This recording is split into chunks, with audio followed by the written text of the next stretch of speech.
আসসালামু আলাইকুম। Excel FX আমি মাসুম পারভেজ আপনাদেরকে আবারও স্বাগত জানাচ্ছি। কেমন আছেন সবাই? আশা করছি আল্লাহর রহমতে খুব ভালো আছেন সবাই। আজ আমরা এক্সেলের দুটো গুরুত্বপূর্ণ ফাংশন নিয়ে আলোচনা করব। তা হলো ডিম্যাক্স এবং ডিমিন ফাংশন, অর্থাৎ ডাটাবেজ ম্যাক্সিমাম এবং ডাটাবেজ মিনিমাম ফাংশন। এই ডাটাবেজ ম্যাক্সিমাম এবং ডাটাবেজ মিনিমাম ফাংশন কি, এই বিষয়টা নিয়েই আজ আমরা আলোচনা করব।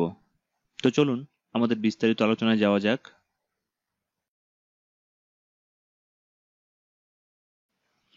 ডিম্যাক্স এবং ডিমিন ফাংশন হলো ডাটাবেজ ম্যাক্সিমাম এবং ডাটাবেজ মিনিমাম ফাংশন।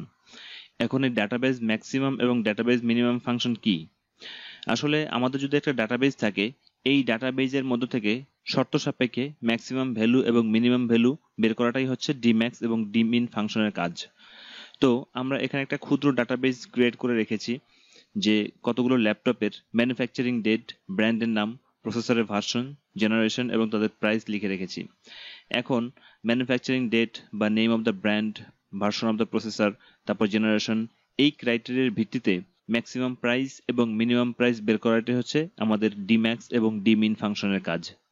তো আমরা দেখি কিভাবে এই ডিম্যাক্স এবং ডিমিন ফাংশনটাকে প্রয়োগ করা যায়। আমরা প্রথমে ডিম্যাক্স ফাংশনটাকে লিখি।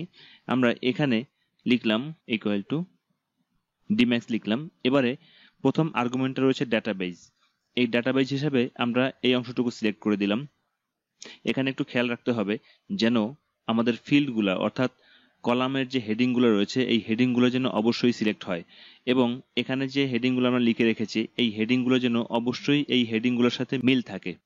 তো আমরা ডাটাবেস হিসেবে আমরা এই রেঞ্জটুকু সিলেক্ট করলাম, এরপরে আমরা কমা দিলাম। কমা দেওয়ার পরে এর পরবর্তী আর্গুমেন্টে রয়েছে ফিল্ড। আমরা যেহেতু প্রাইজের মধ্যে ম্যাক্সিমাম এবং মিনিমাম বের করতে চাই, তাহলে সেক্ষেত্রে আমাদের ফিল্ড হিসেবে আমরা প্রাইসকে সিলেক্ট করব বা প্রাইস লিখে দেবো। যদি আমরা এখানে প্রাইস সিলেক্ট করি তাহলে ফিল্ড হিসেবে এটা সিলেক্ট করা হলো। এবারে আবার কমা দেই। কমা দেওয়ার পরে এরপর রয়েছে ক্রাইটেরিয়া। আমরা কোন শর্তের ভিত্তিতে ডাটাবেস থেকে ম্যাক্সিমাম এবং মিনিমাম ভ্যালু বের করতে চাই, এই শর্তগুলো হচ্ছে ক্রাইটেরিয়া। যেমন আমরা এখানে এই অংশটুকু সিলেক্ট করে দিলাম, আমরা এই কন্ডিশনের ভিত্তিতে ডাটাবেস থেকে ম্যাক্সিমাম প্রাইস বের করতে চাই। তাহলে আমাদের ক্রাইটেরিয়া হচ্ছে আমাদের এই রেঞ্জটুকু, সিলেক্টেড রেঞ্জটুকু। এবার যদি আমরা ব্র্যাকেট ক্লোজ করে দিই তাহলে সেক্ষেত্রে আমাদের ডিম্যাক্স ফাংশনটা কমপ্লিট হয়ে গেল। যদি আমরা এন্টার করি তাহলে এখানে দেখুন, এখানে 72,000 শো করছে। এটা শো করার কারণ হচ্ছে আমাদের এখানে যতগুলো ভ্যালু রয়েছে এই ভ্যালুগুলোর মধ্যে সবচাইতে লার্জ ভ্যালু বা ম্যাক্সিমাম ভ্যালু হচ্ছে আমাদের 72,000। এটা হচ্ছে ম্যাক্সিমাম ভ্যালু, যে কারণে এখানে আমাদের ম্যাক্সিমাম প্রাইসটা শো করছে। যদিও বা আমরা এখানে কোনো ক্রাইটেরিয়া দেই নেই, তারপরেও এখানে আমাদের ম্যাক্সিমাম ভ্যালু শো করছে, কারণ এখানে ডাটাবেজের মধ্যে সর্বোচ্চ ভ্যালু রয়েছে 72,000। এবার আমরা ডিমিন ফাংশনটাকে লিখি। আমরা ইকুয়াল চিহ্ন দিলাম। ইকুয়াল চিহ্ন দেওয়ার পরে ডিমিন লিখলাম। ডিমিন লেখার পরে সেম ভাবে আমরা ডাটাবেসটাকে সিলেক্ট করি, এই অংশটুকু সিলেক্ট করে দিলাম। সিলেক্ট করে দেওয়ার পরে এবারে আমরা কমা দেই। কমা দিয়ে তারপরে ফিল্ড। ফিল্ড হিসাবে আমরা প্রাইসটাকে সিলেক্ট করতে পারি বা আমরা হাতেও লিখে দিতে পারি ফিল্ড প্রাইস। প্রাইস লিখে দিলাম। এরপরে কমা দিলাম। তারপরে ক্রাইটেরিয়া। ক্রাইটেরিয়া হচ্ছে আমাদের এই অংশটুকু, অর্থাৎ যে অংশটুকুর ভিত্তিতে আমরা ডেটা নির্বাচন করব। এবার ব্র্যাকেট ক্লোজ করে দিলাম। আমাদের ডিমিন ফাংশনটা কমপ্লিট হয়ে গেল। এবার এন্টার করি তাহলে দেখুন এখানে আমাদের ডিমিন ফাংশনটার যে ভ্যালুটা শো করছে সেটা হচ্ছে 41,000। অর্থাৎ এখানে যতগুলো প্রাইস রয়েছে তাদের মধ্যে সবচাইতে ছোট প্রাইস হচ্ছে 41,000। এবারে আমরা ক্রাইটেরিয়া সেট করি। এখানে আমাদের ম্যানুফ্যাকচারিং ডেট এখানে 1 তারিখ এবং 2 তারিখ দেওয়া রয়েছে। আমরা এখানে 1 তারিখ সিলেক্ট করে দিলাম, 1/1/2017 সিলেক্ট করে দিলাম। তারপর এন্টার করলাম। তাহলে দেখুন এখানে 1/1/2017 এই অংশটুকুর মধ্যে যা যা ছিল সেই অংশটুকু হাইলাইটেড হয়েছে, এবং এই অংশটুকুর মধ্যে যে প্রাইসগুলো রয়েছে এই প্রাইসগুলোর মধ্যে ম্যাক্সিমাম প্রাইস হচ্ছে 70,000 টাকা এবং মিনিমাম প্রাইস হচ্ছে 42,000 টাকা।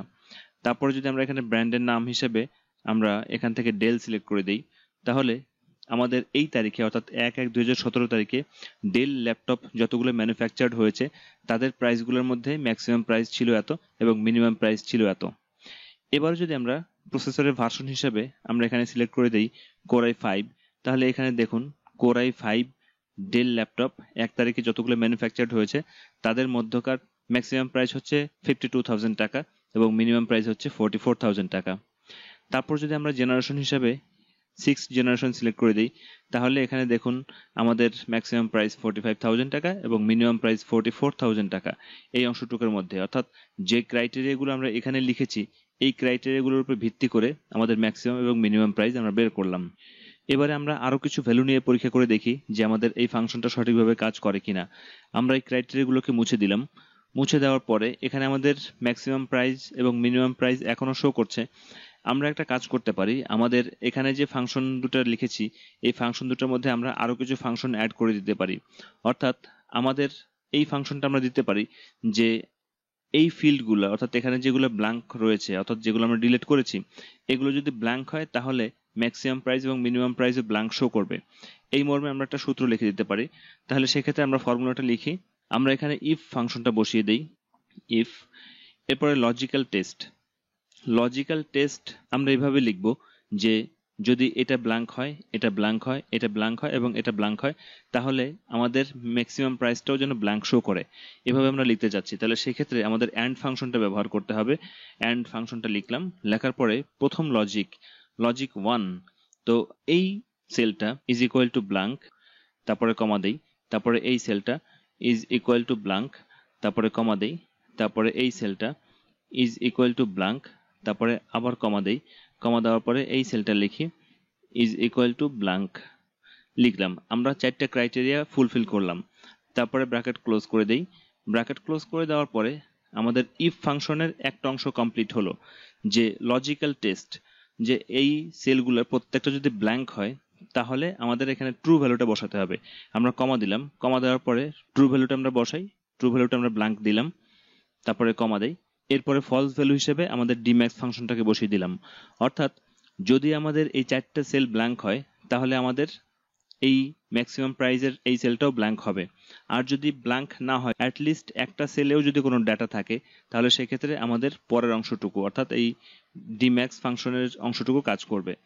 তো আমাদের ইফ ফাংশনটা কমপ্লিট করে ফেললাম, আমরা ব্র্যাকেট ক্লোজ করে দিই, তাহলে ইফ ফাংশনটা কমপ্লিট হয়ে যাবে। এবার যদি আমরা এন্টার করি তাহলে দেখুন এখানে আমাদের ম্যাক্সিমাম প্রাইজের ঘরে ব্ল্যাঙ্ক শো করছে। এবার আমরা মিনিমামের ক্ষেত্রে আমরা একইভাবে ফর্মুলাগুলো ব্যবহার করি। তো এক্ষেত্রে আমরা ইফ ফাংশনটা লিখি ইফ, এখানে আমরা অ্যান্ড ফাংশনটা তো ম্যাক্সিমামের ক্ষেত্রে দেখালাম। এবার আমরা একটু অর ফাংশনে ব্যবহার করি, একটু অর ফাংশন ব্যবহার করলাম। অর ফাংশনের ক্ষেত্রে আমরা লজিকগুলো ব্যবহার করব। লজিকগুলো একটু ভিন্নভাবে ব্যবহার করতে চাচ্ছি।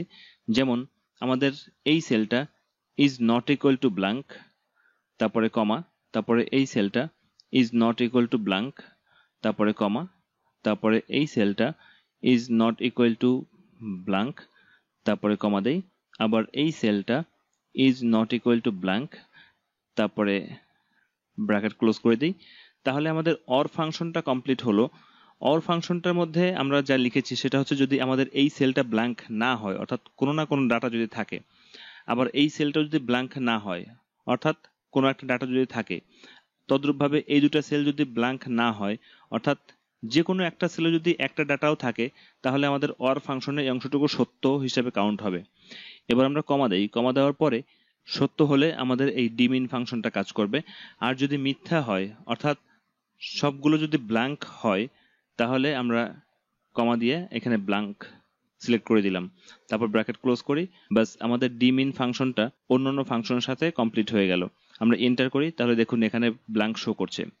এবার যদি এখানে ম্যানুফ্যাকচারিং ডেট আমরা 2/1 তারপরে 2017 সিলেক্ট করে দেই তাহলে দেখুন এখানে 2/1/2017-তে যতগুলো ল্যাপটপ ম্যানুফ্যাকচার্ড হয়েছে ততগুলো ল্যাপটপ এখানে হাইলাইটেড হয়েছে।